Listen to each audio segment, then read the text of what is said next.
1300 hours Pakistan Standard Time. Assalamu alaikum.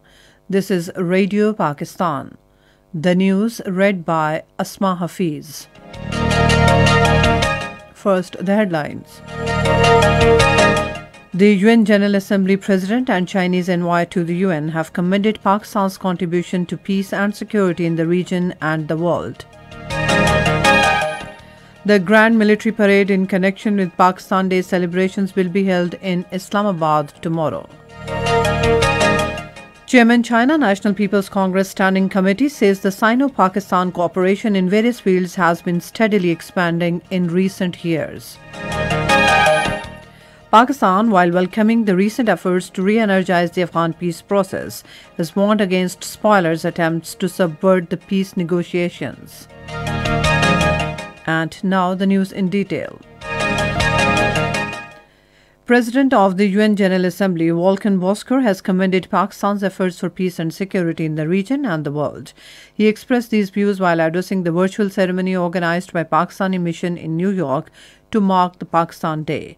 Addressing the ceremony, Chinese permanent representative to the UN, Yang Jun, also appreciated Pakistan's contribution to world peace and development. He said China is proud to be Pakistan's iron brother. Turkish permanent representative to the UN, Feridun Siniruloglu, in his remarks said his country will continue to stand with Pakistan through thick and thin. Saudi permanent representative to the UN, Abdullah Al-Mulaimi, said relationship between Pakistan and Saudi Arabia is deep-rooted and both countries are determined to further strengthen it. The Grand Military Parade in connection with Pakistan Day celebrations will be held in Islamabad tomorrow. The contingents of the three armed forces and other security forces will conduct march past, while fighter jets will present aerobatic maneuvers. The parade was rescheduled due to inclement weather in Islamabad. The government has decided that the educational institutions will remain closed in the selected districts, including Islamabad, till 11th of next month due to the rising cases of coronavirus. Decision to this effect was taken at a joint meeting of Education and Health Ministries in Islamabad today.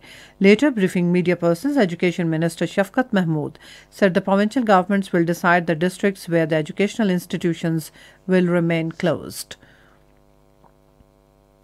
Chairman China National People's Congress Standing Committee Li Yanshu says China and Pakistan are all-weather strategic cooperative partners and relations between the two countries have always maintained a favorable development trend. In a congratulatory message to Sadiq Sanjrani on his re-election as Chairman Senate, he said cooperation between the two countries in various fields has been steadily expanding in recent years. Li Yanshu said the construction of China-Pakistan Economic Corridor has particularly yielded significant results. Pakistan has welcomed the recent efforts to re-energize the peace process in Afghanistan. In a statement submitted to the UN Security Council, Pakistan's permanent representative to the world body, Munir Akram, however, warned against spoilers' attempts to subvert the peace negotiations and prevent a political settlement in Afghanistan. The Pakistani envoy called on all sides to work towards reduction of violence as it will strengthen the hands of spoilers both within and outside Afghanistan. He said we must guard against those who desire to frustrate a peaceful settlement on the pretext of safeguarding democracy and human rights and to continue to use Afghan territory against its neighbors. In Indian illegally occupied Jammu and Kashmir, Indian troops launched cordon and search operations in several areas of the territory. The Indian Army, along with paramilitary and police personnel, cordoned off Lam and Batnur areas of Pulwama district and launched searches. The Indian forces have also started similar operations in several areas of Srinagar, Baramulla, Budgam, Bandipur, Islamabad and Shupaiyan. World Tuberculosis Day is being observed today to raise public awareness about the devastating health, social and economic consequences of TB and to step up efforts to eliminate the disease from the world. Tuberculosis is a potentially serious infection disease that mainly affects the lungs. This year, the theme of World TB Day is "The Clock is Ticking," which conveys the sense that the world is running out of time to act on the commitments made by global leaders to eliminate TB. And that is the end of this news bulletin. For more news and analysis, log on to our website radio.gov.pk and also watch live video streaming of our bulletins on the link facebook.com/Radio Pakistan News Official.